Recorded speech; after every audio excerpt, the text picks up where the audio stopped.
সেখানে কোন কথাকে টেনে এনে ঘরের বউকে কথা শোনানো হচ্ছে আমি তো বুঝতে পারলাম না। তার টাইম ম্যানেজমেন্টের ঝামেলা আছে, সে দাঁড়িয়ে নাস্তা করবে। মানে এখানে কোথা থেকে কোথায় আমার উপরে সবকিছু আসে, এখানে তো আমি সম্পৃক্ত না কোথাও। অ্যাবসার্ড কথাবার্তা সব এই বাসায়, ভালো লাগে না। আমার ছেলে কোনো ভুল কথা বলেনি। মা বাদ দাও না প্লিজ, শি ইজ রাইট। আমার এভাবে কথা বলা ঠিক হয়নি। বাই দ্য ওয়ে, ডিভোর্সে কিন্তু আমরা দুজন মিউচুয়ালি নিচ্ছি। নিজের মত মতো বিয়ে করেছিস, এখন ডিভোর্সটাও করছিস নিজের সিদ্ধান্তে। আমি কে? কিন্তু আমার বাড়িতে থাকতে হলে আমার কথা মতো চলতে হবে। মল্লিক বাড়িতে কোনো রকম অশান্তি করা চলবে না। যদি অশান্তি করতে হয় বাড়ির বাইরে গিয়ে করবে। যা ইচ্ছা তাই কর। ওয়েট, সরি, তোমার বাড়ি মানে? এটা আমার বাবার বাড়ি, আর বাবার অবর্তমানে আমি এই বাড়ির সব।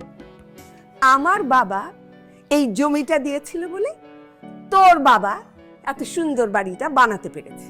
কিন্তু বাবাকে তো এই জমিটা এমনি এমনিতে ফ্রি দেওয়া হয়নি। তোমাকে বিয়ে করার বিনিময়ে বাবাকে জমিটা গিফট করা হয়েছিল। বাবাকে গিফট করা হয়েছিল মানে? আমাকে বিয়ে করার বিনিময়ে? হ্যাঁ, মানে কি আমাকে যৌতুক দিয়ে বিয়ে দিয়েছিল? হ্যাঁ, যৌতুক বলো আর গিফট বলো, তোমাকে বিয়ে না করলে তো বাবা এই জমিটা পেতো না, রাইট? এই জমিটা আমার প্রাপ্য, আমার হক। সেই জন্যই আমার বাবা জীবিত অবস্থায় আমাকে এই জমিটা দিয়ে গিয়েছিল। তোমরা মেয়েরা অনেক লাকি, তোমাদের অনেক অ্যাডভান্টেজ। বাবার কাছে হক, স্বামীর কাছে অধিকার, ভাই থাকলে আবদার, তাই না? আর আমরা ছেলেরা হচ্ছি। এনিওয়েজ, আমার তো দেরি হয়ে যাচ্ছে মা, আমি আসি তাহলে। হ্যাঁ, বাই। পরে কথা হবে। Bye bye bye bye. দেখো কতগুলো কথা শুনিয়ে গেল। এটাই আমার কপাল। মা না একটু খিটখিটে মেজাজের হয়ে গেছে। মনটা আগের মতো নরমই আছে, বাট স্টিল মুখে যা আসে তাই বলে ফেলে। ফাইজ আবার এই বিষয়টা নিতে পারে না।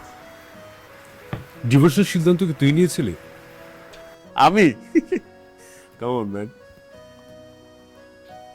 বিয়ের পর পুরুষ মানুষের জীবনে কোনো স্বাধীনতা থাকে না। আমি অবশ্য ডিভোর্স চাইনি, সিদ্ধান্তটা তারই। আমিও চিন্তা করলাম যে একসাথে থেকে অসুখী হওয়ার চেয়ে আলাদা হয়ে ভালো থাকাটাই বেটার। বিষয়টা এমন হলো কেন? ফাইজ আসলে চায় আমার সমস্ত অ্যাটেনশন ওর দিকে থাকুক, সব মনোযোগ আমি ওকেই দিই।